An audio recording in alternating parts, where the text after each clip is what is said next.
New vlog. आज जो है सुबह से ही गाड़ी धुल रहा है, उसी कारण मैं अपना व्लॉग चालू नहीं करी थी। मेरा ही आवाज़ नहीं आता, इसी का आवाज़ आता रहता है। तो आज नाश्ते में है पोहा, सेव और जलेबी। आज 10:30 बज चुका है। सुबह मैं बहुत कुछ खा ली थी तो भूख नहीं लग रहा था। अभी मेरे को फाइनली जाके भूख लगा है। आहन गैस, स्कूल खाना वगैरह मेरा सारा चीज़ बन चुका है। मैं सारी चीज़ आप लोगों को दिखाऊंगी, लेकिन पहले मैं फिनिश करती हूँ अपना नाश्ता। का जो व्लॉग है वो यहीं तक ही था। आज मैं इसी ब्लॉग को कंटिन्यू करके आगे बढ़ा रही हूँ। तो कल कुछ ऐसी चीज़ें हो गई मेरे साथ कि मुझे फ़ोन पकड़ने का बिल्कुल भी मन नहीं किया। और कल दिन भर मुझे ऐसा फील हो रहा था कि आज का दिन बस कैसे करके टल जाए। एक्चुअली परसों की स्टोरी है ये। तो हुआ क्या था, जो मेरी सिस्टर है पास में रहती है, तो उसके घर के जस्ट बाजू में 26 साल की एक लड़की की अभी रिसेंट में 8 फरवरी को, पिछले साल 8 फरवरी को शादी हुई। तो वो थी 8 मंथ्स प्रेग्नेंट और 8.5 महीने में ही उसको हो गया बेबी। ये मेरे को सारा कहानी मैं आप लोगों को इसलिए सुना रही हूँ ताकि आप लोग भी कुछ चीज़ों को लेके ऐसा है कि ट्रीटमेंट पे पीछे मत हटे अगर आप लोगों के साथ ऐसा कुछ चीज़ होता है तो 8.5 महीना में उसकी डिलीवरी हो गई। तो बेबी को नर्सरी में रखे और जो लड़की थी, मैं थी इसलिए बोल रही हूँ क्योंकि अब वो इस दुनिया में नहीं रही, और उसको ना अब रायपुर शिफ्ट कर दिए। उसका जो है बहुत ज़्यादा ब्लड फ्लो होने लगा। ऑपरेशन से हुई थी बच्ची, तो बच्ची में भी कुछ दिक्कत था तो माँ के में भी दिक्कत था। तो उसको अब वो क्या दिक्कत था मुझे उतना आइडिया नहीं है, क्योंकि दीदी से मेरी बात नहीं हो पा रही है इस मैटर में, ना ही उसको भी नहीं पता, क्योंकि बाजू वाले घर की ही बात है। तो उतना किसी के घर में घुस के मतलब किसी के घर में किसी के भी घर की जो बातें होती है कि डिटेल में पता नहीं चलती। तो उसको रायपुर शिफ्ट कर दी बालाजी हॉस्पिटल। उसके बाद 2 दिन तक तो सिचुएशन नॉर्मल रहा कि ठीक है, बात बात कर लेती थी वो। तीसरा दिन जैसे हुआ उसको भी आईसीयू में शिफ्ट कर दिया गया और 72 यूनिट उसको ब्लड लगा था, ऐसा वो लोग बता रहे थे। तो कल ही मॉर्निंग में, नहीं परसों मॉर्निंग में मेरे को फ़ोन करके बोली कि लवली जहाँ तक का जुगाड़ हो सकता है तो ओ पॉजिटिव का ब्लड जुगाड़ दे। आज का हो चुका है, मतलब परसों का उनका जो था टारगेट वो कंप्लीट हो गया था।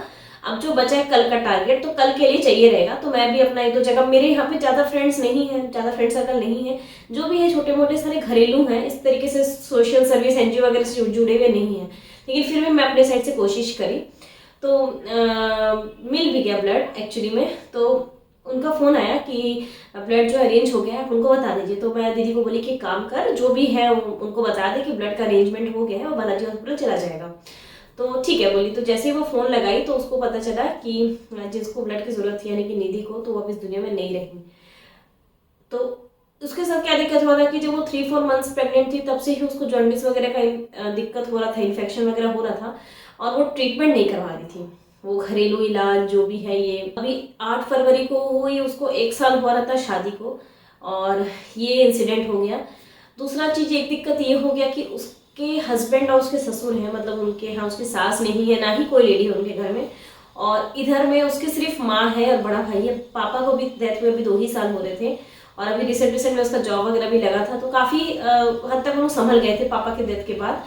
लेकिन अब इस केस के बाद उन लोगों को संभालना पॉसिबल नहीं है। तो कल उस चीज़ को सुन के ना मुझे पता नहीं दिन में भर, एक तो मैं ना अपनी बातें किसी से शेयर नहीं करती, ज़्यादा से ज़्यादा मम्मी या मेरी बहन, बाकी मेरी किसी से बात नहीं होती है।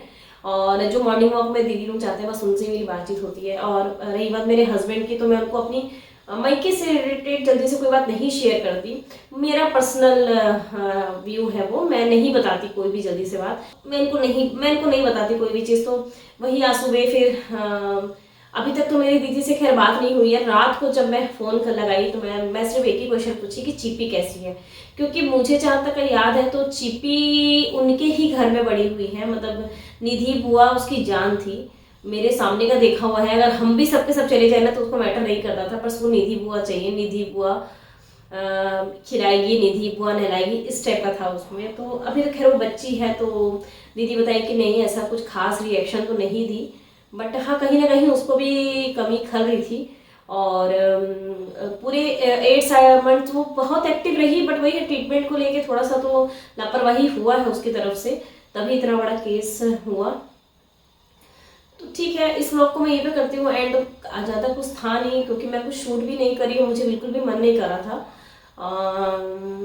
तो आप लोगों को कल का जो व्लॉग है घनघोर वाला मिल जाएगा। मैं मतलब आज अघन गुरुवार है, वो मैं कल डालूंगी उस ब्लॉग को। तो मैं आज भी ऐसे कुछ खास स्पेशल नहीं करी हूँ, मैं क्यों झूठ बोलूँ। छोटी छोटी इंसिडेंट आज भी मेरे साथ कुछ ना कुछ सुबह हो गई, तो आपको कल के ब्लॉग में पता चलेगा। तो मिलती हूँ मैं आपसे जल्दी नेक्स्ट ब्लॉग में। Thank you so much for watching. मेरे चैनल को लाइक शेयर और सब्सक्राइब जरूर करिए। Okay bye.